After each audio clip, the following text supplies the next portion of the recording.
Well, here I am in Oklahoma. This is the land where the corn is as high as an elephant's eye. And that glorious musical. What a piece of musical theater that was. Words and music, Rodgers and Hammerstein, two forces of nature. We in the arts and the crafts industry, we have our forces of nature, as other industries and other businesses have theirs. We have Gershwin, we have Berlin, Cole Porter, oh my goodness, Kern, Ellington, I can go on there. Babe Ruth, for what he did, was a force of nature. In fact, he changed the language. We've all heard this. It was a Ruthian accomplishment, a Ruthian attempt. And that all stems from Babe Ruth, meaning something bigger and better and above. Barrymore, Chaplin, Olivier, Brando, Muni, oh my. In fact, well, so Laurence Olivier was at the studios watching On the Waterfront.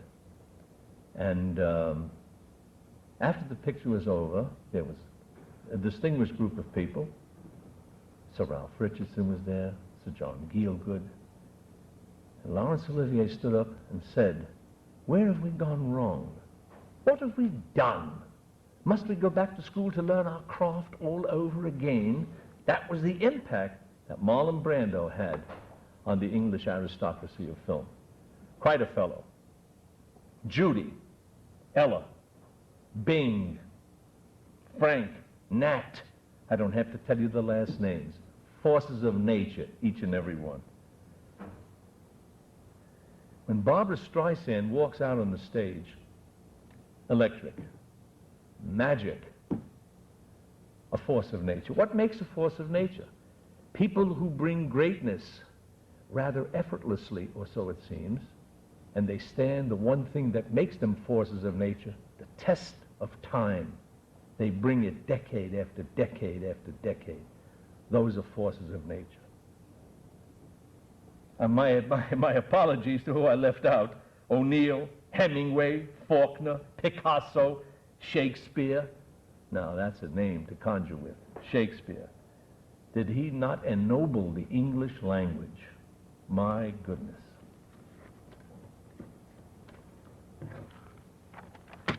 Speaking of names, I would like now at this time to give you the name of a force of nature of the highest order, a giant in the film business. His name is Stanley Kubrick. Now there are some who might say, "Joe, you're not a mover and a shaker. You're not a big shot agent, a high-priced agent. You're not a producer, a banker. Don't you think you're presuming a little too much to speak about Stanley?" And I say to them, who else but me? I spend hour after hour, 10, 12, 14 hours a day, 16, day after day after week after week after month after month. Who better than I to speak about Stanley? Both his good side, his bad side, all facets of Stanley. Now, if I may, I'd like to just take a few minutes to tell you about his work. And then I'll tell you my experiences regarding his humanity, his person, and my remembrances, my reminiscences of Stanley himself. The man did 13 pictures in all. Actually, a few more, but those other ones were very minor. 13 major pictures, 11 of the greatest quality. Stanley was never nominated, never won an Oscar. Stanley Kubrick never won an Oscar. He was nominated 4 times. First time was 1964, Dr. Strangelove. He approached nuclear holocaust and disaster the way no other director would or could. With humor, he got away with it. The winner that year was George Cukor in My Fair Lady. In 1968, he did Space Odyssey. And that film had the greatest transition shot in the history of film. Every director admits it. That film had the shot where if you saw the picture, the ape at the very opening of the picture, after killing another ape with a femur bone, he took it and he roared and he threw it up in the air, and the bone went up and up and up, and at the very apogee of the bone throw, it came down a spaceship. Going from the beginning of time to the present time, everybody was aghast. He should have won the Oscar for that scene alone. The winner that year was Carol Reed for Oliver. And incidentally, in 2001, here we are. And what he said in those days, back in '68, is happening today. We're traveling in space, we're living up there, experimenting, and everything he said was accurate. Vision. Third time was Clockwork Orange. There is no limit to where violence can lead, unless checked and tended to by human instincts of a higher nature. Now, I don't know who said that. I know Stanley did, but I don't know if he was quoting perhaps Einstein or some other peace-favoring human being of some high stature. But he said those words. And this is going to... Stanley was screaming to everybody who would listen. What the hell is wrong with you? We are a violent people. We have violence in us and all over us. Can't you see? I'm going to tell you what the future looks like. Take a look at this picture, and you'll see what 19s or whatever it is in the future will look like. He made that picture in 1971. And ever since that picture was made, there's been a direct, unbroken line of violence from Clockwork Orange to the Murrah Building, unfortunately, who you are too all familiar with, from Clockwork Orange to the Murrah Building, Columbine High School, and the two high schools in Southern California, and dozens of murders and killings in smaller ways. And he warned human beings about violence. Nobody listened. The winner that year was Bill Friedkin for French Connection. The fourth time he was nominated was 1975. Barry Lyndon. You take any frame of Barry Lyndon, blow it up, put it on the wall, and you have an artistic masterpiece. And he invented with Bausch and Lomb, the lens makers, a specific lens that would be able to photograph the banquet scene with the only source of light being candles. First time that was ever done. Magnificent. The winner that year was Milos Forman for One Flew Over the Cuckoo's Nest. Every one of the four films had one thing in common. Dr. Strangelove, 2001, Clockwork Orange, and Barry Lyndon had one thing in common. Uncommon uniqueness. Each was a different subject. Each was filmed differently. Each had a unique way of photography and style. Absolute range unknown to other directors. In Hollywood, if a director does Hitchcock did his thing, his Psychos, Vertigo, and all those.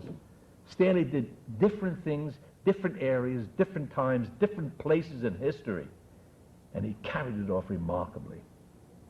Now, how about the time Stanley was not nominated? 1957, Paths of Glory, David Lean won for Bridge on the River Kwai. 1960, Spartacus, Billy Wilder won for The Apartment. 1962, Lolita, David Lean won it for Lawrence of Arabia. 1980, The Shining, Robert Redford won it for Ordinary People.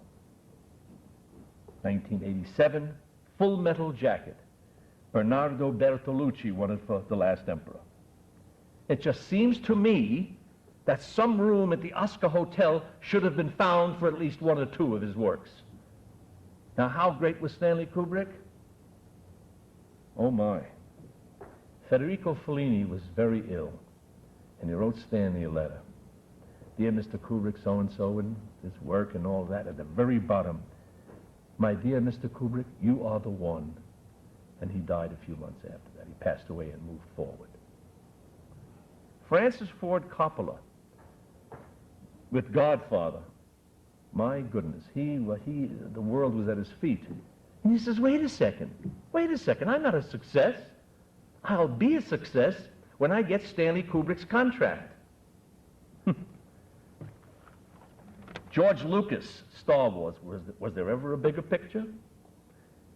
And one day he was at an interview with 9,000 cameras, 74,000 reporters, and he says, I didn't do anything. All I did was walk through the door that Stanley Kubrick opened in 2001. Winston Churchill, the Winston Churchill, came out of a filming of Paths of Glory. And he's one of the 2 or 3 greatest films I have ever seen in my life. Winston Churchill. I have reviews here. Steven Spielberg reverently called him the Grand Master of filmmaking. Reviews from The Killing in the Time magazine. I have reviews from Pauline Kael about his humorous pictures. I'd like to give just one review. Peter Cowie is a British author. And many of his articles are about American directors, English directors, the styles they both have. And he wrote this. He says, Paths of Glory is the most uncompromising anti-war film ever made. And that includes All Quiet on the Western Front.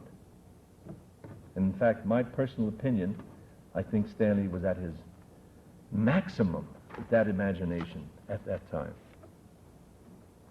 Why no Oscar? Why no Oscar for Stanley Kubrick? I'll tell you why. I'm going to get in trouble, and I don't give a damn.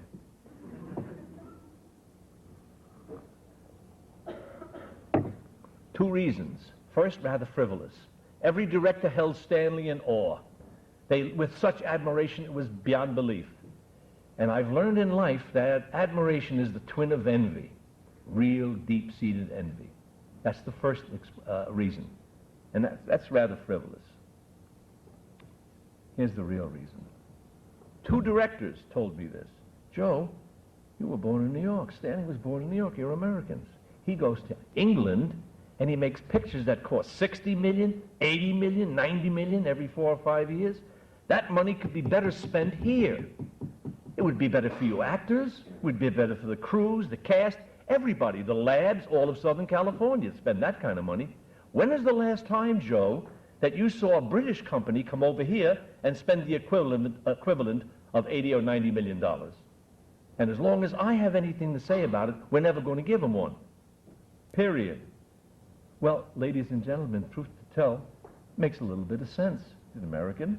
Certainly you should look after Americans, the American industry, and be part of it, which he is. I says, wait a second. You know, you're taking into consideration the economic portion of it. And that's all well and good, and you make a good point, and there is something to be said for that. I want to know, what about the artistic consideration? He says, Joe, what the hell is wrong with you? There is no consideration other than economic. Again, if I have anything to say, which I do, we're never going to give him one. That was cold. I took that away, thought about it. That was ice cold. The Directors Guild, incidentally, gave him the Directors Guild Award. He's been given awards from every country in the world, the best and the highest. Okay. 6 months later, a year later, I don't remember, don't remember which, a director, little guy, swell fellow, television man. He says, Joe, forget it. Forget it. He's in England. Ain't going to get anything here. Forget it. Just as nicely as that, but I got the message. Not only was that cold, but what got my ire up, no Oscar, but they also vilified him. He was called quirky, reclusive, fiercely idiosyncratic, imperious as Hitchcock, dark personal vision. His films reflect his own terror, too remote, too cold. Well, damn it, let's just see the type of human being that Stanley Kubrick was. Stanley was born in 1928. I was born in 1927.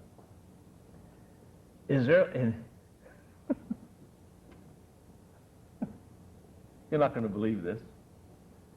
In his early teens,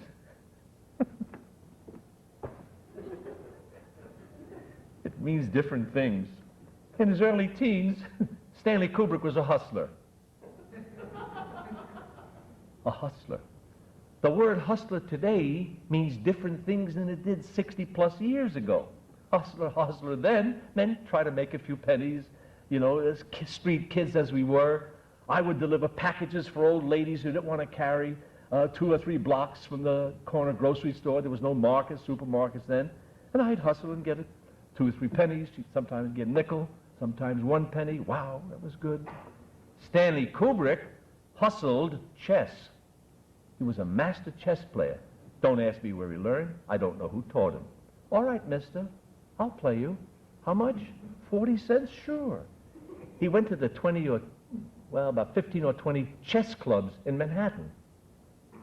And he would hustle chess. Here is this little dark-eyed, tousled-haired, crumbly, sloppy-looking kid. He didn't shave.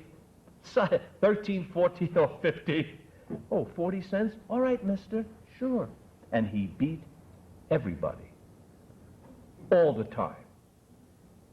One day he told me with no braggadocio, he says, you know something, Joe? I could have been world class. I could have been with Bobby Fischer, Spassky, all of the chess players. But I realized that to be in that level with those kind of chess players, I would have had to devote 15 to 20 years of my life all day with chess. And I said, forget it. I like to go to the movies too much. At 13, he got a camera. He was a photographer at Life magazine, at Look magazine, still in his teens. He loved jazz. He was a drummer, played jazz drums. He left Taft High School at 17. He loved reading more than practically anything else. Baseball was his passion. And there you have his early years. Movies, chess, photography, baseball, reading, and music. There you have his early life. That's apple pie and ice cream. Remember the things I said they called him. One day my phone rings, my agent's on the phone. Joe, go over to the studio. There's a new outfit out of New York, Stanley Kubrick. I don't know who the hell he is, and James Harris, Jimmy Harris. Go see him. Fine, sure. Did they request me, or did you submit? He says, no, they requested you. I said, fine. How do you do? My name is Joseph Turkel, Mr. Kubrick. Mr. Jimmy Harris, how are you? Stanley, first thing he ever says, Mr. Turkel, I saw you in Man Crazy. He says, I liked it very much. I like your part very much. I'm doing a picture out here called The Killing. And it's a small part, Mr. Turkel. I hope you don't mind if, to just look at it and let me know if you'd like to do it. I'd appreciate it if you would. Thank you very much, Mr. Kubrick. I said, Mr. Kubrick, and then he stopped me. He says, please, call me Stanley. I'm going to stop right here. All the months that we were together, all the times that we were together, and all the sets, people coming up and being introduced, Mr. Kubrick, please, call me Stanley. He said, call me Stanley more times than Carter's got peanuts. I mean, please call me Stanley. In other words, putting the other fellow at ease, making you feel good. Don't, Stanley, be more convivial. That was rather nice. It's good quality. I said, Stanley, thank you very much for having me. I'll look the script over. Well, I did. I took it. I read it. I called my agent. I liked it. He made the deal. Deal was made, and I was rehearsing. 2 nights later on a Saturday, never forget it, phone rings. Hello. Hi, Joe. Yes, this is Stanley Kubrick. Hi. He says, would you do me a favor? I said, sure. I said, incidentally, before you ask, I said, I like the script. I like what you've done, the spacing, the timing, the dialogue is beautifully written. It's going to be a fine picture. He says, thank you. Just do me this favor. Pick me up at my hotel and show me Hollywood. I've been here a short time. I'd like to see the strip. I want to go downtown and see Hollywood and Vine. Oh, just take me around. You mind? I said, no, it's all right. Sure. So I hung up the phone. Went to get dressed, picked him up. I think it was at the Chateau Marmont. I picked him up, and I said to myself on the way over there, what if he's a little funny? Oh, God, that's all I need. What if he's a little funny? Well, he wasn't. He told me he was married and all that. And so, okay, picked him up, and I show him, here's Ciro's. He said, oh, that's nice. Here's Mocambo. Oh, that's nice. Yeah, that's a dull, nothing's happening. And I decided to see what this fellow was all about. Where you from, Stanley? He says, New York. Where about? He said, the Bronx. I said, the Bronx? That's the low-rent neighborhood. He smiled. Where are you from, Joe? I said, Brooklyn. He said, that's the no-rent neighborhood.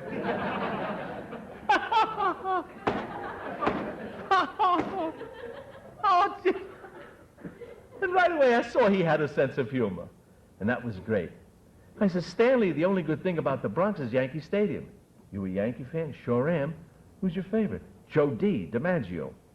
He said, how can he be your favorite when he's my God? At that moment, we bonded. I mean, it was like that. And I must tell you, let me just hold it a second.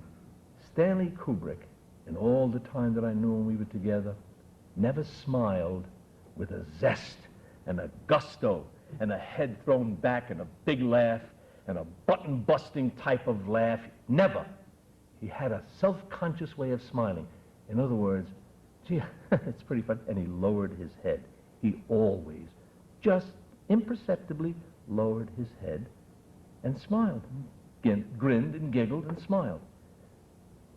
And I noticed that right away. And I said to myself, well, that's the way he is. What molded him, I have no idea.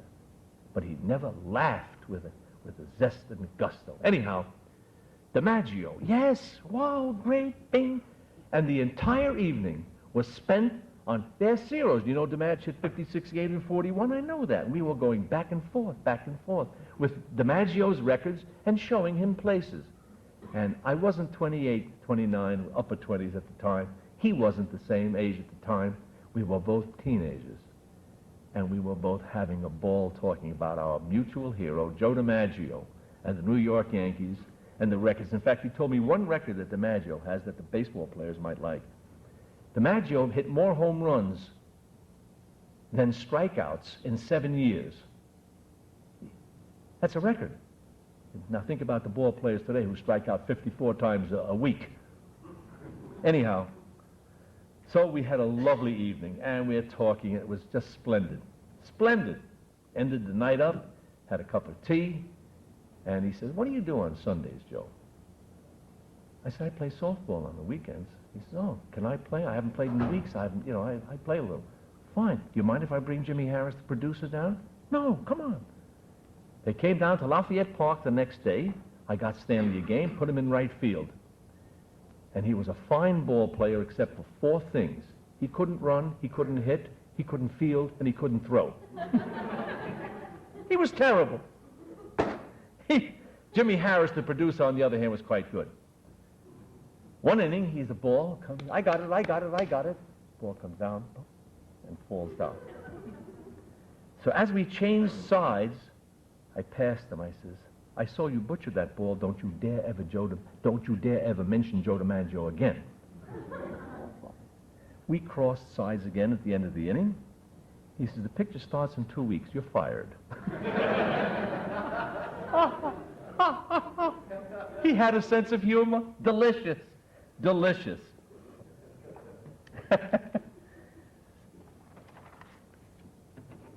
Okay. We shot The Killing. My part wasn't very big. It was nice. I finished the picture. I thanked him very much, and I approached him to give him a hug. Thank you, Stanley. And he stopped. He hesitated. He flinched, and he pulled back. I said, oh, what did I do? I shook his hand. I learned later he didn't like outward displays of affection. That was him. That's the way he was. Okay, you have to accept people for the way they are. I thanked him, and then that was it. Left. Then I saw the picture. And I says, whoa, what do we have here? This man's direction was different. This was a force of nature just barely starting to bloom. If you saw The Killing, you'll know what I'm talking about. At times he moves time around, the angles. That was called, by Time magazine, one of the best utilizations of the camera since Orson Welles left town. That's pretty high, pretty heavy.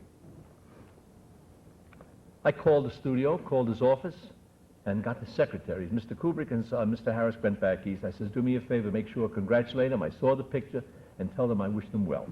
Thank you, I will, Mr. Turkel. That was that. 1 year and a half goes by. I get a phone call from Jimmy Harris, and his words, well, I'll never forget. Joe, come on down to the studio. We want to discuss taking you to Europe with us. Whoa. What picture? He says, The Shining. Paths of Glory. Whoa. I didn't know anything about it, but Europe? Whoa, going to Europe.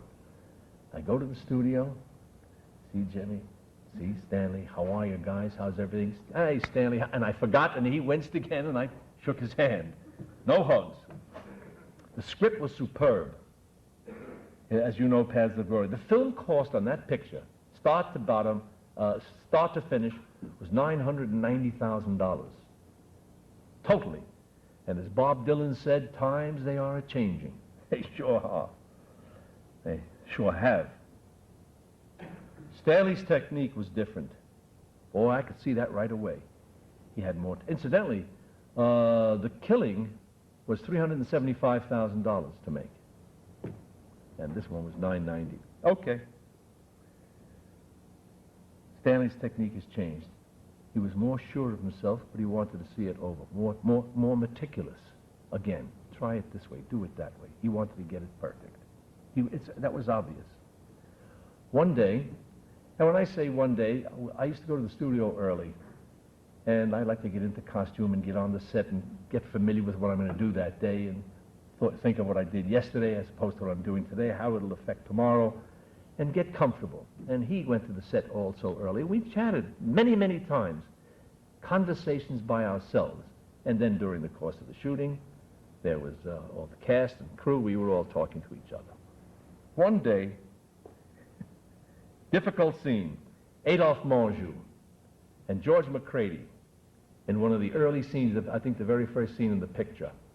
And it was a 10-pager. And it was a difficult scene. Take 12, 13, 16, 17, 19. And Menjou at the time was 55 and 60. 20th take, Menjou's going, "What the goddamn?" Whoa, he started to scream. "I've done this son of a bitch 20 times. What do you want of me, Mr. Kubrick? Am I not on my spots? Is Mr. McCready not on his spots? Is he blowing dialogue? Am I? God damn, I've done the son of a bitch 20. I've been in this business." You talk about not a pin. I'm talking about a feather, not a movement. And I'm standing in the back. Not a soul moved. Nobody. And he's wailing and railing at Menjou, at Stanley. And I'm talking about the words. I'm being gentle. And Stanley is standing there, just like this. He had a little mannerism, hands like this, combing his hair. He still had hair. Just like this, looking at Menjou.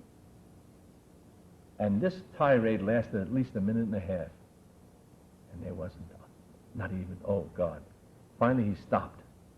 "Mr. Menjou, first of all, you're doing beautifully. Your performance is lovely. You're on your spot, the marks are hit. The performance is magical." "Then God damn it, when are you going to..." He stood back again. Did this again. "Mr. Menjou, Mr. McCready is doing extremely well. But it's a very difficult scene. The camera is moving. It's choreography here. You're moving. Your spots are moving. Everything is moving. Everybody is moving in concert. It's choreography. I just want to get it a little bit better. It's perfect now, but I want to get it a little bit better." And that was Stanley's creed his whole life. I want to do it better than it's ever been done before. Period. And he said, "Please, Mr. Menjou," in such a quiet way, in such an entreating way, practically pleading, "Please, Mr. Menjou, I'd appreciate it very much. Let's try it again, won't you? Mr. McCready, would that be all right? I mean, am I asked, please, won't you do that for me?" "All right, let's do the son of a bitch. Menjou, let's Well, they did it. Stanley said, "Cut, print. Let's go to the next setup." And I must stop again. Stanley Kubrick printed every take that the camera was rolling. Even if a fellow had a job of coming through the door and saying something and blowing the line immediately, whatever it was, he printed it. He printed everything. Hundreds of takes later on in his other films, prints everything. And one day I asked him, I said, "Stanley, why?" He says, "Joe, there may be a snippet. There may be 10 frames, 20 frames, when it's perfect. And then I could maybe use a scissor, get in there, cut to something else, and I could use that moment that was better than anything else. And I want to see What's been done? So maybe I can find that little moment that'll work. That's the way he was. That's the way Stanley Kubrick worked. Printed everything. And they printed that last one with Marjou. All right, thank you. Yes, all right, thank you, Mr. Marjou. Thank you. Excellent. Thank you. Mr. McCready, thank you very much. And during this whole thing, I must tell you, George McCready, of the McCready Scottish acting family, he was standing there, didn't move a muscle while Marjou was going berserk, with a patrician air. Not a sound came out of George McCready, not a word, not a movement. He was delightful. That's just the way Stanley was. One day, Sunday, we weren't working. I left the hotel early, and there's Stanley Kubrick and Ralph Meeker standing out talking. I walk over, hi, guy. Hey, Turk, how you doing? Fine. What are you going to do today? I had an idea of what I wanted to do, and I said, listen, guys, we're here in Munich, and let's go to Dachau concentration camp. Stanley looked, Ralph looked, we're in a cab, we're there. Incidentally, Dachau, in case you don't know, was named after a street. That horrible place was named after Dachaustrasse. And all he had to do to get there is go straight out Dachaustrasse a couple of miles, and there it was. And I know you're thrilled to hear that information. You couldn't have gotten through the day without out where Dachaustrasse was. Well, it's a hairy place. We get out, and the first place we go to is this huge place where they gassed everybody. That had a Brausbad, which is a bath, I guess.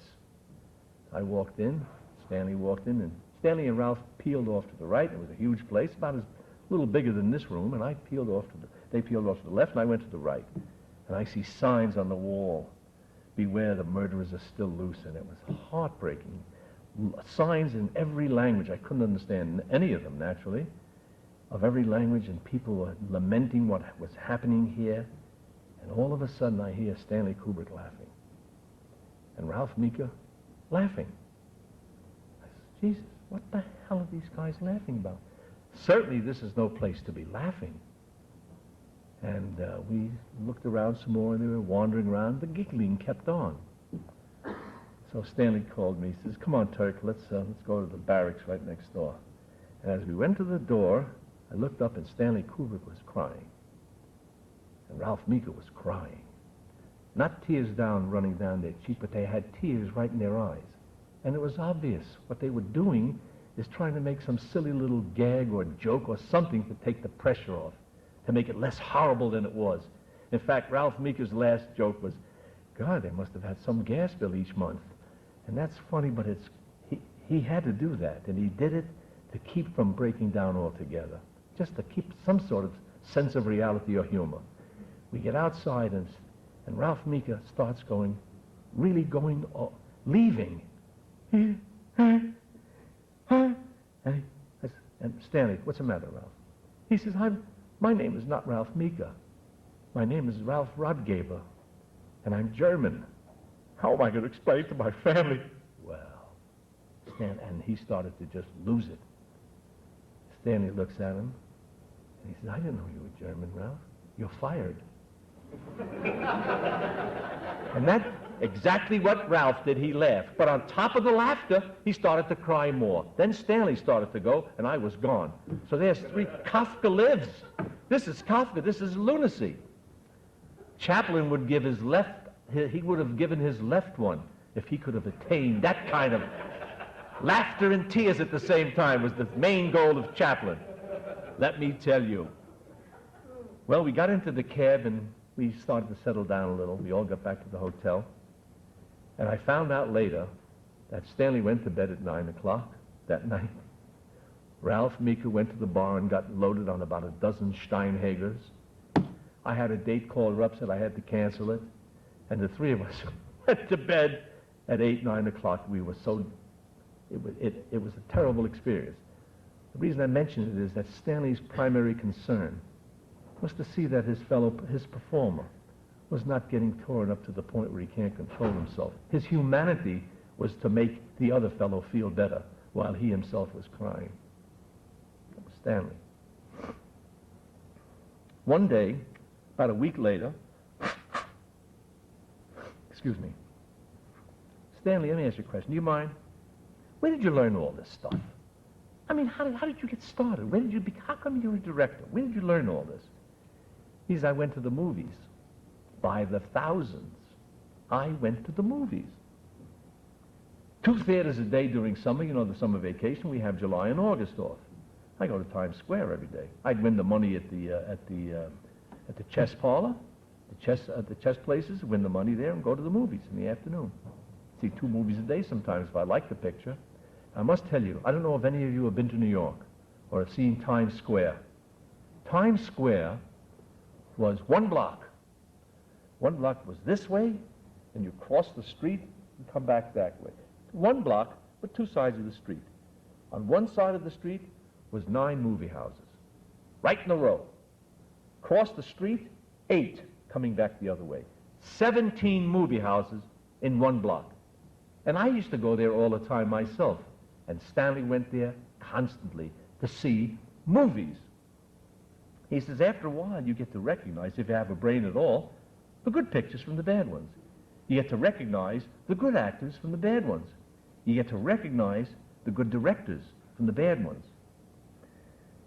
You can see angles, shots, composition, and all of it. Flow, pace, tempo, music, timing, editing. Don't forget, Joe, I had a camera. I was in love with the camera. And I used to sit in the movie and say, if I were doing that, I would do it this way. I would do it that way. That's how he learned. He says, I read every damn book ever written about how to make movies. You know, the how-to books. He says, I read them all. They were all rubbish. Most of them were just replicas of each other. He says, I read one book that I still use today, that I turn the pages on occasionally today. I still use it. It's my Bible of how to make films. And that book was Pudovkin on Film. P-U-D-O-V-K-I-N. Pudovkin, a Russian writer and a Russian analyst and author on films. He says, I still use that book. It's great. That's it. I said, Stanley, let me ask you something. Who are your favorite directors? And he stopped. He said, well, Max Ophuls, Luis Buñuel, The Razor Blade Across the Eye, stunned the world. Lubitsch, with his never-ending camera, never cutting. Orson, naturally, Orson Welles. Robert Wise, all heavyweights. One day, he came over to me, we were shooting. He says, Joe, I'm going to have to take this line of yours out. And Emil, will you come over here, please? The fellow that played the priest in Paths of Glory. I'm going to have to take your line out, too. These 2 lines have to go. I said, Stanley, this is the meat and potatoes of the scene and the very core of my character. You take this line out, and you can't do it. And then he looked down. He said, I have no choice. He said, I have to do it.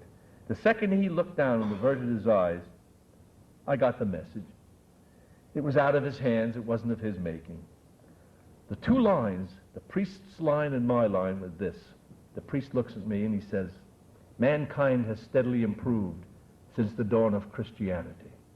And my line was, mankind, Father, has steadily improved since the dawn of mankind. The part I played in the film, Paths of Glory, was an atheist, a very nervous atheist, ready to go over the top and very, very frightened and aware of what was going on in war. So he says, I got to do it. Well, don't ask me how, don't ask me by who, but pressure was exerted on Stanley, period. He wasn't his own boss. And I think those early experiences where he had no control made him into a controlled buzzsaw that he became later in his career. This kills me, how a man can think of this. We're rehearsing one day, Ralph Mika, myself, and Timothy Carey. And we do about 6 rehearsals, and he quietly, very gently remarks, this magical man, magical. He says, you know, we're rehearsing, and the rehearsals are good, but there's no spontaneity. There can never be spontaneity when you're rehearsing spontaneity. I'm sitting here in a chair looking at good actors trying to be spontaneous. But it's a rehearsal. That's all it is. Now, I'm going a little, but it's a rehearsal. That's all it is. Spontaneity comes only when something happens. Somebody forgets a line, he picks it up, things happen, somebody trips, a chair is pushed over. That's spontaneity. The thing crackles. He says, it's amazing. There is nothing spontaneous about it, although you're good and you're making it look spontaneous. But it's not spontaneous. I thought of that one a while. He liked surprises. Now, sure enough, about 4 or 5 takes into the sequence, a surprise happened. I mean a biggie. And the lines flew, and this happened, and this happened, and it was unexpected. Meeker, one of Meeker's eyes, I played the scene with Meeker, one eye was going this way, one eye was going this, and for a second then he caught himself, and we got this, that scene crackled. And I'll never forget his line. Cut, print. What happened? I said, well, Stanley, this line, and Meeker's that line, perfect, print it, let's go to lunch. And then I said to myself, Stanley, before you go, everybody had left. Let me ask you a question, Stanley. You like surprises. This is what you really aim for, something to really crackle. Where was the surprise 2 weeks ago? Now, before I ask you this, I have no right. It's not my business. You can jump all over me if you want to, and I'll understand. But I have to ask it, please. Don't answer, but don't get mad. Where was the spontaneity when Monju blew his top a couple of weeks ago? You were there, Joe? I said, yeah, I was in the back of the set. He says, Joe, you have no right to ask any director, ever, what his technique is, why he does certain things. It's none of your business. You can discuss it, discuss the relative merits of a scene or things like that, but what a director does to achieve the desired result is none of your business. I'm going to do this one time. I'm going to tell you, don't ever ask me again. And quiet. He was always quiet. Don't ever ask me again this question, okay? I said, please, I'll never ask it, Stanley. He says, when Monju did the next scene, right after the screaming scene, his voice had changed. I heard it. I don't know if anybody else was aware of it. The tone changed. The timbre of the voice had changed. It was different. It added to his character. It enhanced his character. The agitation that he had for me was in his voice, and it played the scene beautiful. Bingo. I said, thank you. And then I thought to myself, what a man won't do. What a man won't do to get the desired result. And that's what Stanley did. He'll go to any length and anywhere to get the result that he wants, what he's looking for. Spontaneity. One day, we're shooting a scene in the trenches. Camera's point of Kirk Douglas's point of view of the trenches. And the extras were picked by George von Bloch, who was the German production manager, who did the deciphering. And okay. And during the bombing and the shelling, the extras were cowering and trembling and trying to hug the earth. And after the take was over, Stanley said, Jesus, look at that. I didn't give those guys any more instruction than to tell them, just please react to the bombardment. And all of a sudden, George von Bloch said, Mr. Kubrick, half those men were on the Russian front 12 years ago, and the other half were fighting Patton. They weren't acting. They were cringing because they felt it. Stanley says, oh my God. He says, come on with me, George. And he went and he apologized to the men. He says, fellas, I'm sorry, I forgot this is, to tell you it's going to be I told you about the bombardment, but don't be frightened. Everything is controlled. Nobody's going to get hurt. I hope I haven't hurt any of your feelings by not being more forthcoming. And they all apologized. Yes, Mr. Jawohl, Herr Kubrick, ganz gut, ganz gut. And he says, sometimes you get a surprise when even surprise is a surprise. That was that one.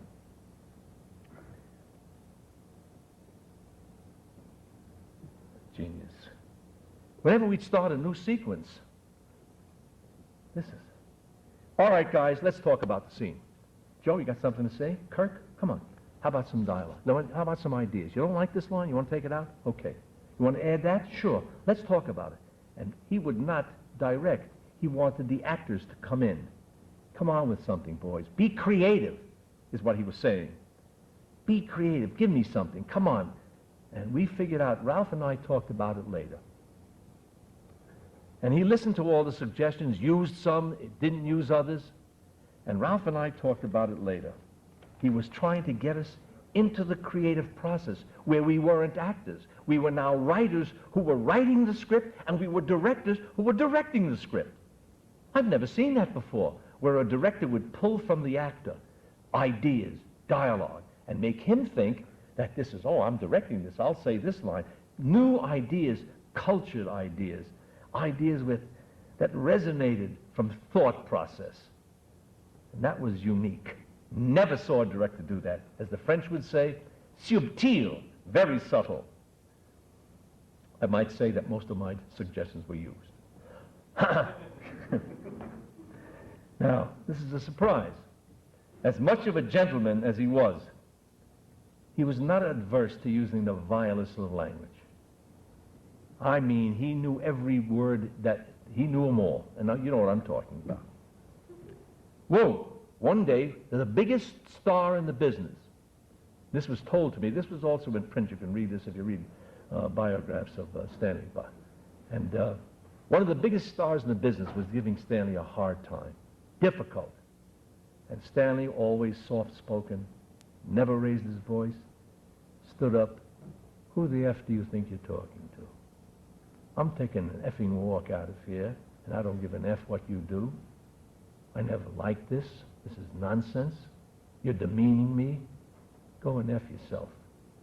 See you later. Whoa!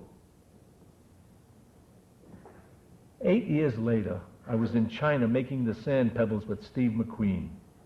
And we were working one day. We weren't. It was rainy. Everybody was in wardrobe and makeup at 7 o'clock in the morning in China. Nothing to do because it's raining. And McQueen made a statement. Steve said, you know something? You're a nice guy in Hollywood. They'll cut your legs out from under you. The second he said that, I flashed back to Stanley. Stanley was being abused because he was a nice fellow. And Stanley stood up and snarled these invectives, these F words. But he did it silently, quietly. It was a delight. He just didn't get angry. He was in total control of himself at all times. Well, after 10 weeks, Paths of Glory came to an end. I thanked Harris. I thanked Jimmy Harris and Stanley, and they me. I said my goodbyes to cast and crew. And I made that dumb mistake, Stanley. It was beautiful. Shook hands, and we left. Didn't like to do any touching. That's the way he was. When that picture came out, it made an impact the likes of which have never been seen before in the history of films. To this day, the effect is still being felt. I don't know if you know this, for the past 40 years, Paths of Glory plays in a theater or on a television screen somewhere in the world every day. About 8 years, the film critics of the world, they took a poll about a year or two ago, and that wasn't very good. I'm talking about 8 years ago, the film critics took a poll about the best pictures of the year. Stanley Kubrick's Paths of Glory was in the top 50. Best picture in the history of films. Stanley Kubrick's was in the top, I think, 30, right in the 30s somewhere. This budding force has now become a full force of nature.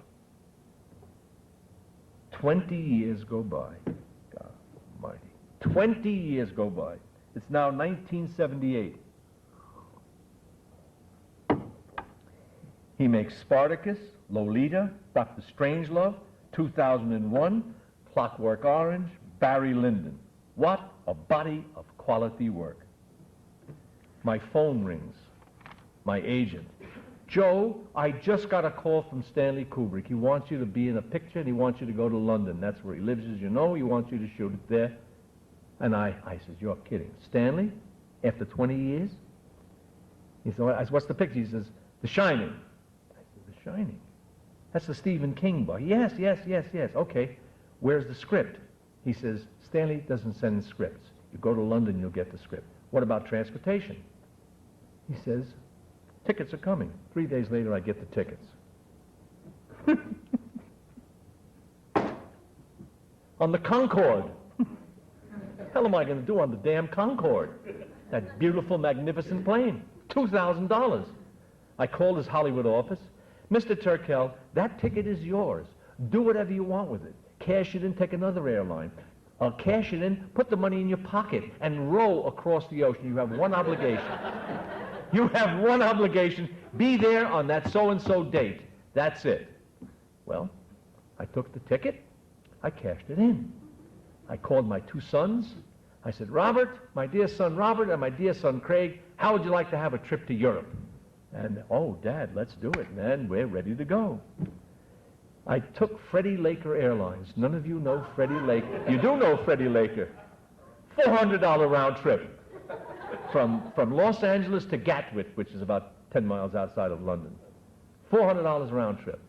So my ticket was $400, my son's ticket was $400, my other son's ticket was $400. That's $1,200. And I put $800 in my pocket, and that is called hustling.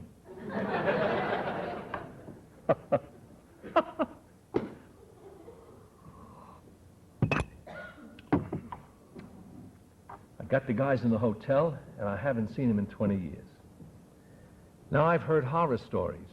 He doesn't like to drive. He tells his drivers to go 15 miles an hour. He hates flying. Well, I'm going to surprise you. Stanley Kubrick does dislike flying, but there's a reason. He nearly got into an accident. Why? He was piloting his own plane.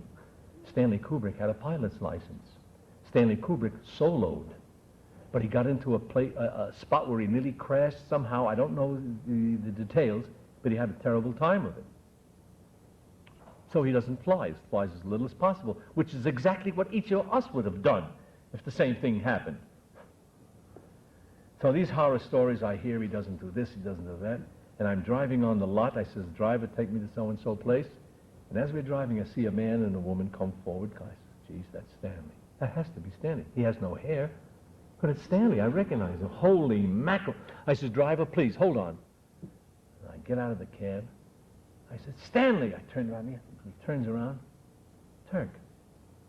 And he starts toward me. And again with that goddamn hugging, which I kept forgetting.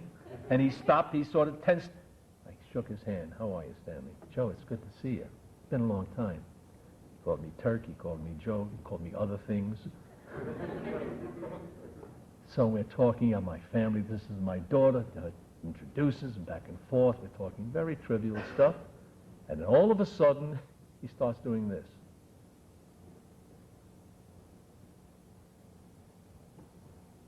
I said, Stanley, photograph me when we get in the damn studio. Stop looking for camera angles, will you please?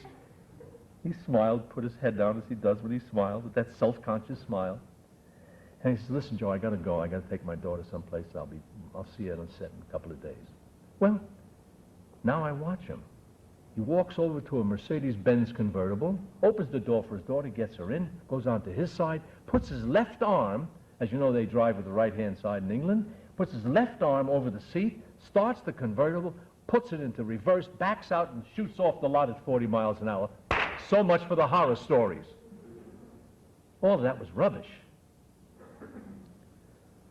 Well, the next 6 days, so help me, the next week I didn't do anything except go to the bar, that huge ballroom in The Shining, and stand there and learn how to pour a drink. That's my part, the bartender, Lloyd. 6 days, and who did they hire? The head bartender from the Savoy Hotel in London. 6 days. No, Mr. Turkel, you're not doing it properly. That's wrong, sir. No, not at all. And I must tell you, let me just get away for a second, he taught me two things. He said the wrong way is the American way, unfortunately. In an American bar, what the bartender does, he puts the drink out in front of the customer, gets the beer or wine, and pours it. That's wrong. That's not proper. The glass must be here. It must be poured here, close to the bartender, on the bar, and served. That's the important thing. You must serve a drink, not give a drink. Do you understand? I said, certainly. And we giggled and kidded around.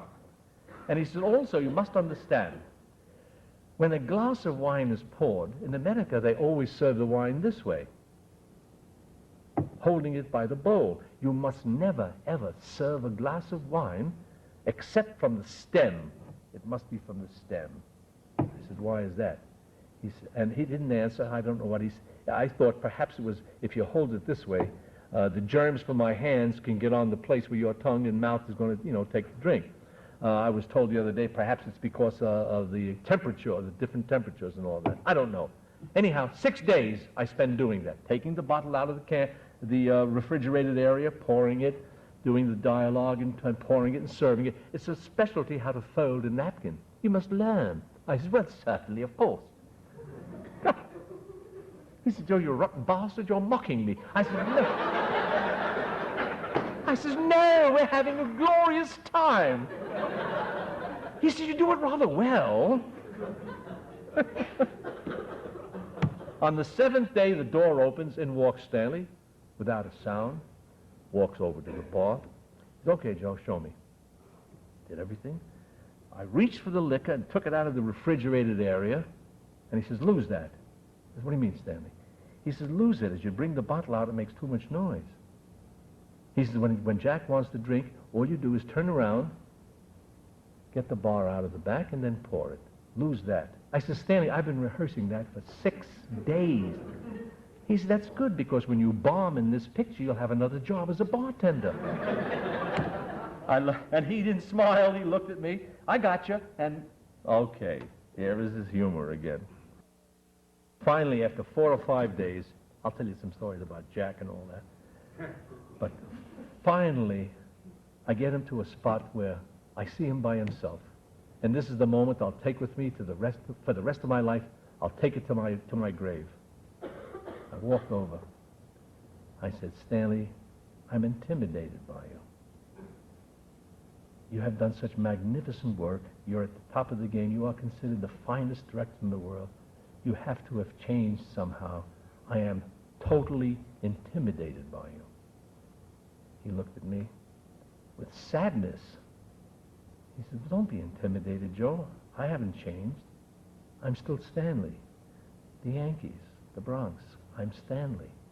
If I had to change, what would I have changed to? And from what would I have changed? I'm Stanley. And he was hurt. At that instant, I felt like an ass. I said, I got to do something. And I took a chance. And I must tell you, I took a chance. I said, what did you say your name was, kid? Kubrick? Kubrick? Cupcake? You're the gopher, aren't you? Do me a favor, get me some tea, will you? And when the director gets here, tell him I want to see him. He didn't change. He put his head down and started to smile. He did that same thing he always does. And he put his head up and he says, Joe, I saw your last few pictures. You're lucky you're here. He got me. And then I felt so comfortable. He hadn't changed. He was still the same Stanley. I said, oh, Stanley, get over here. And I started to get over for a hug. And then he tensed, and I grabbed his hand. I said, Stanley, you're the man. You are the man. And we shook hands, and that was a marvelous, marvelous moment. He had not changed one iota. Other directors would have been walking on eggshells and cracking none of them. Other directors would have been insisting on this and that. Other would with grandiose things. Stanley Kubrick looked rumpled, hair was tousled, hadn't changed a bit after commandeering and directing those masterpieces. Well, Jack and I rehearsed for 4 days, 5 days. We started to shoot. We started to do this. We shot for 6 days. God almighty. Try it again. Do it this way. Shot, this shot, that shot. Nostril shot, this shot. Jack leans over on the 5th or 6th day. It was a 50-50 shot. Now get this. The camera's right here. I'm behind the bar, and Jack is sitting right where you all are. Jack leans over and says, Joe, I'm going effing crazy. I've been here since the beginning of this MF. He said, I'm getting crazy. In this next scene, I'm going to go 50 feet. I'm going to start the scene at 50 feet up, and I'm going to go into the stratosphere. Just stay with me, and I'm going to get crazy. I says, Jack, do your thing. Incidentally, for those who don't know, that's professional courtesy. If an actor wants to do or try something unique or different, he's got to tell the other actor to prepare him. I says, Jack, do whatever you want. I'm going to play my intention, you do yours, and do what you want.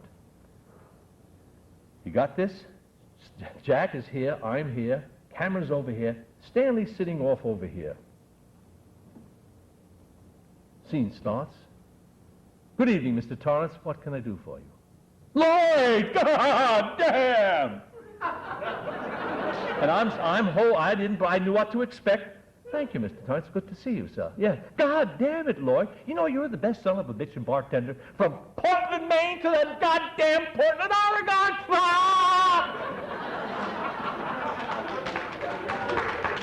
And I'm standing there. Thank you, Mr. Torrance. Just playing my intention. Now, all of a sudden I notice, because it's in my eye line, the camera I can't see, of course. Jack is here and Stanley's over there. But he's in my eye line. I can make out what's happening peripherally here. Stanley is starting to move.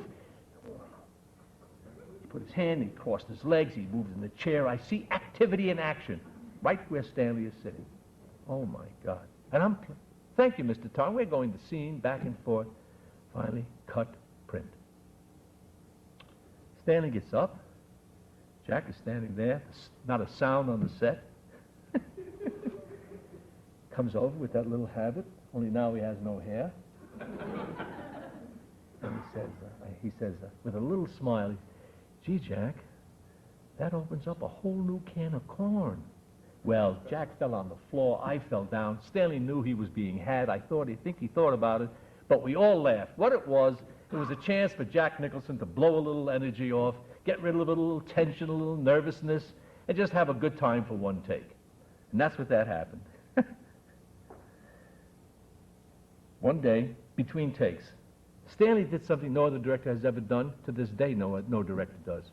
Jack and I would do the scene, and we'd take a 20-minute break. We'd sit down on the tables, one of the tables. You know, DiMaggio is pitching coffee now. Yeah. Did you see the fight last week? Okay. Did you get laid this week, Joe? Fine. Just easy. After 15 or 20 minutes, Jack, Joe, would you like to try it again? Just like that. I've never seen that. I don't know of any director that does that. So we'd average 3 and maybe 4 takes an hour. One day, we're sitting there and Jack says, Turk, I got the tickets to the Ali fight tonight, Ali Spinks. I bought a couple more. You'd like to go? I says, yes, I bought. And Stanley says, what do you mean? He says, there's a championship fight tonight. Really? Well, Ali will kill him. He's the champ. He says, no, Spinks is the champ. And Stanley, I see that gleam in his eye. What do you mean Spinks is the champ? Stanley, Spinks beat Ali a couple of months ago. Now this is a rematch. He says, wait a minute. Fighting is corrupt. They're not going to make any money off Spinks being the champion. Ali is the people's champion. He says the whole world is corrupt, and certainly boxing is right in the middle of this corruption. There's no way Ali can lose. Secretary comes running over. He says, call my bookie. Now I got to stop.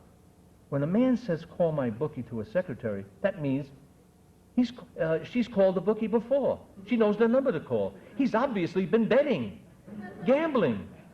Call my bookie and bet 5,000 pounds on Ali to win. I don't care what the odds are. 5,000 pounds on Ali to win. Stanley Kubrick, right there, makes a bet. I'm sitting there, I nudge Jack, and okay, pretty good. Well, we go to the fight. Certainly, Ali wins. And Stanley bet the 5,000 pounds. And 5,000 pounds in American money was $10,000. And I just flashed on Stanley. Making that bet, and 30 years prior, okay, mister, 40 cents chess game? Sure. $1? Certainly. And the old saying goes, the only difference between men and boys are the price of the damn toys. Oh, that was great. One day we're talking about this and that and the other thing. And Stanley says, well, if he's a 240 hitter and he can't play defense and he's a terrible fielder, what good is it? He calls the secretary. He says if he can't hit, he's got to do something. He's got to either pick up his hitting, he's got to go to Munich and get me a 6L 2SR 4 lens with a 410 adapter with a 6L 6, then comes right back. And furthermore, he's hitting second. He shouldn't be hitting there. He should be hitting 7.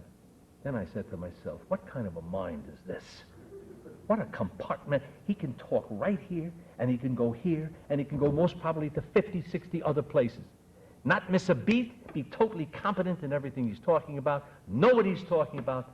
This guy is a goddamn genius, I said to myself. Another day he's talking about movie making. This killed me. He says, well, you see your whole picture together, and you see a soft spot where the pace is not right, the tempo is not right, you fix it with music, because music bends time. I said, what? He says, music bends time. I said, what do you mean? He says, if you come to a part in the picture where it's very fast, you can slow it up with music. If it's very slow, you can pick it up with music. I says, give me an example, Stanley. I've never heard of this before. He says, every director knows this, Joe. Every director worth his salt knows this. There's a picture called The 10 Commandments. Everybody saw The 10 Commandments. He says, go to the scene where the Pharaoh says, take the Israelites and leave, and the Hebrews make the Exodus. And the music is Wagnerian, dum-da-da-da, and the sound is crashing, it's tremendous. Then play the scene over again. Rewind it, play it over again, cut the sound off. And all you'll see are poor old people barely moving, barely walking, barely oxen pulling carts, and they're not even moving. It's as slow as frozen glue.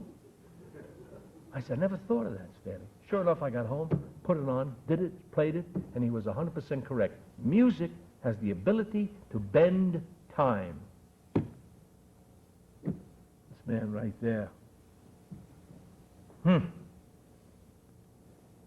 says the most difficult thing a director has, every director in every picture ever made, was to make one decision, which is the decision that'll kill him.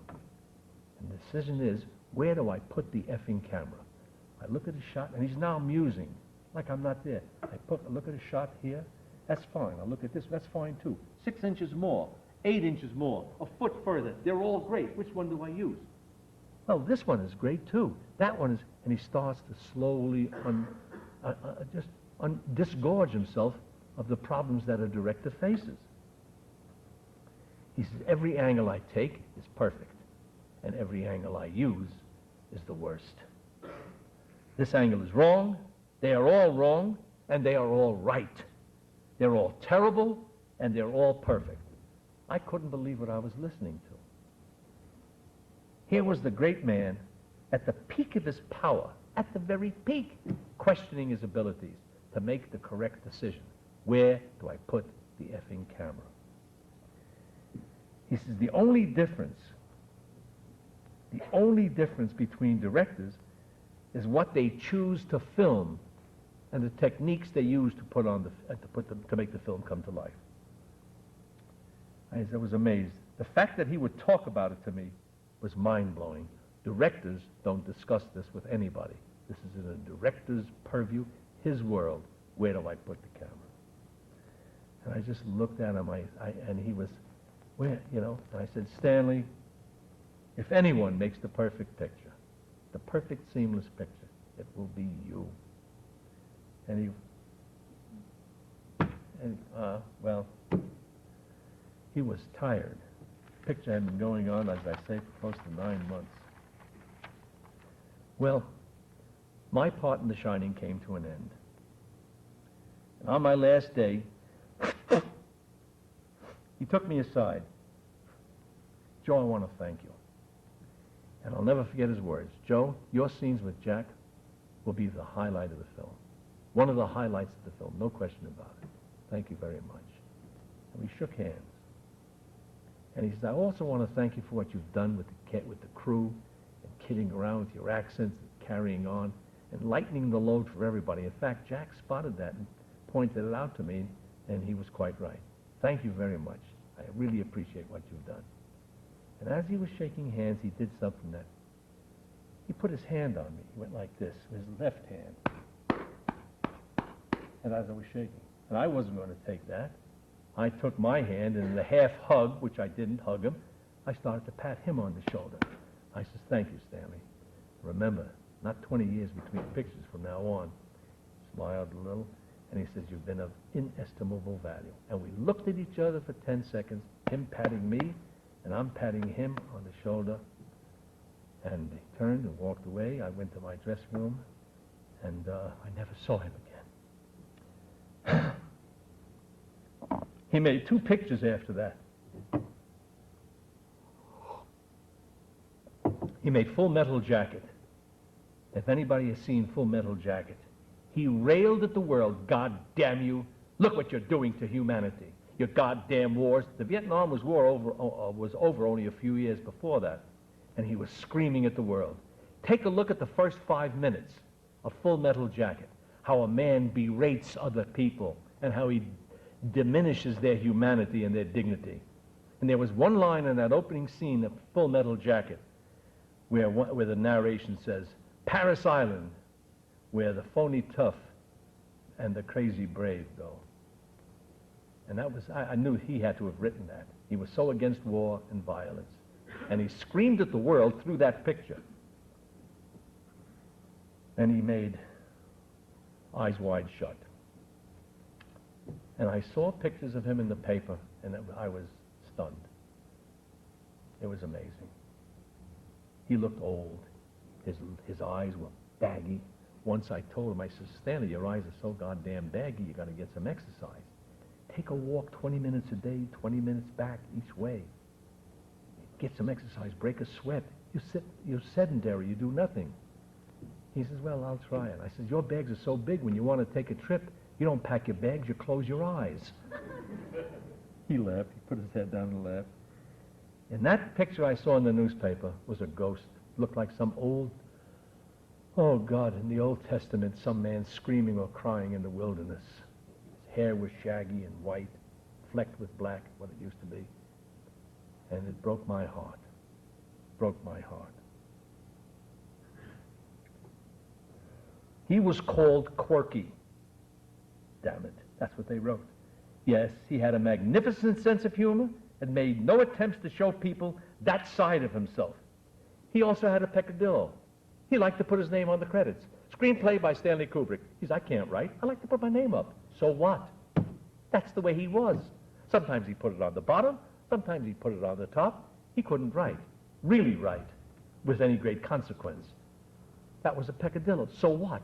That was the way he was. He was called reclusive. He gave interviews here in America to anybody that would ask him. He gave interviews in England to anybody that would ask him.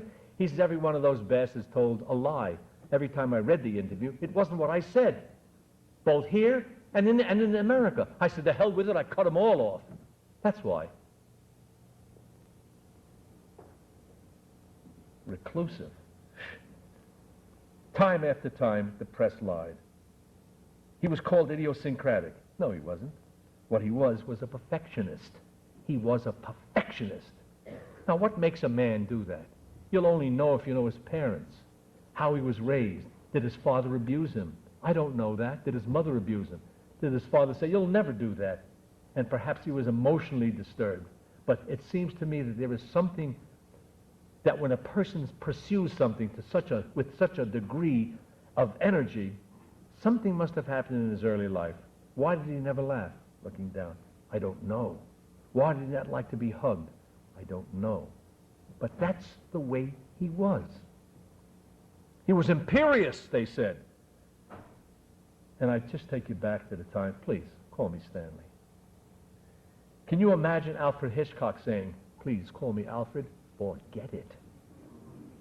That attitude is certainly not imperious. His dark personal vision, they said. He saw humanity threatened by nuclear terror and violence, running rampant. It ate him up alive. His films commented on it. I told you about Full Metal Jacket. He roared at the world, please stop the goddamn violence.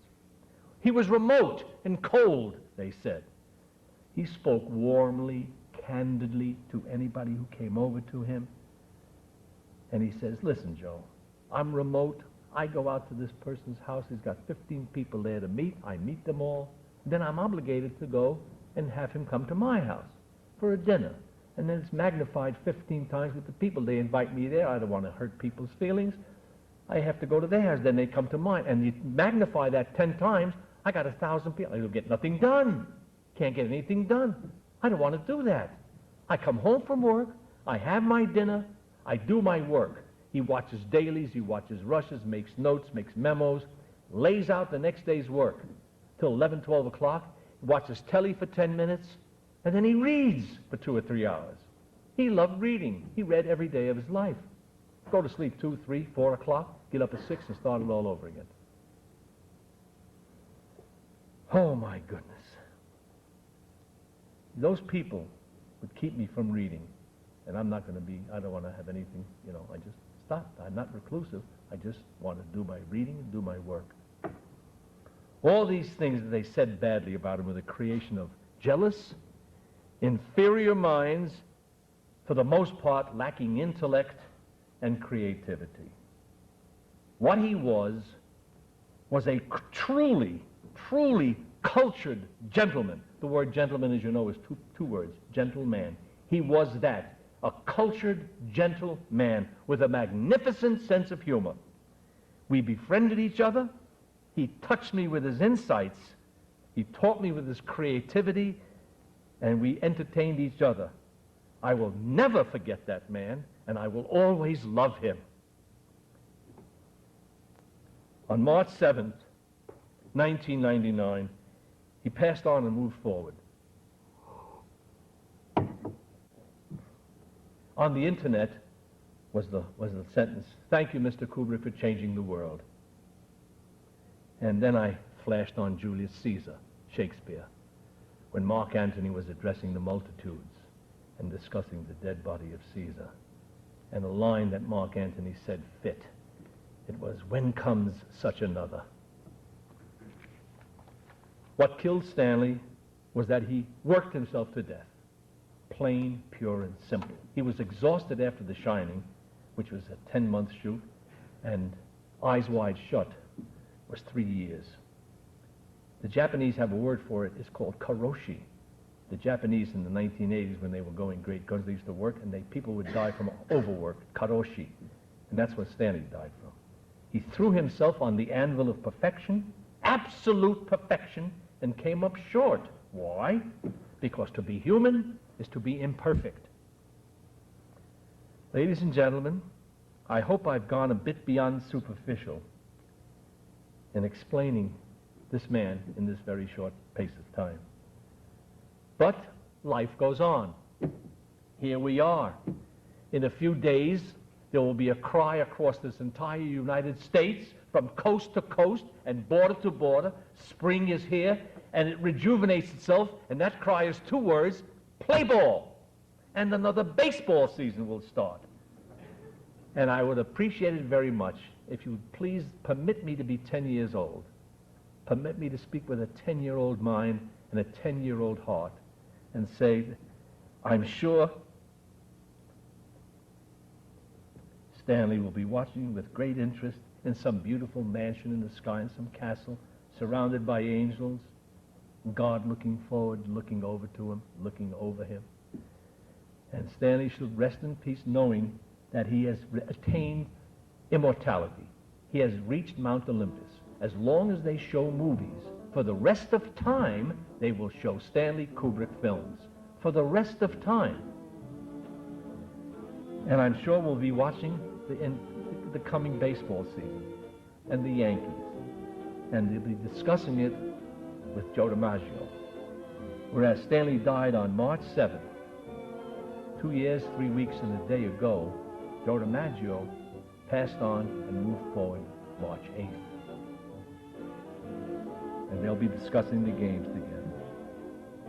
So I'd like to say in conclusion, Stanley, enjoy the game. You have earned your rest in God's arms. Ladies and gentlemen, thank you for coming. Thank you.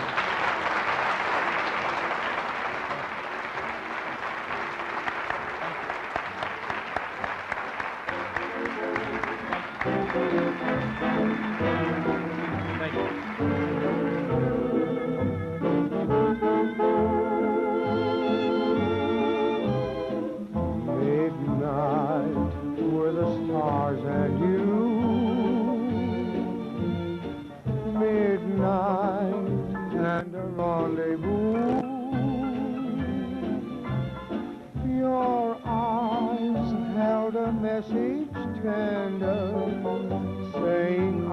surrender all my love to you.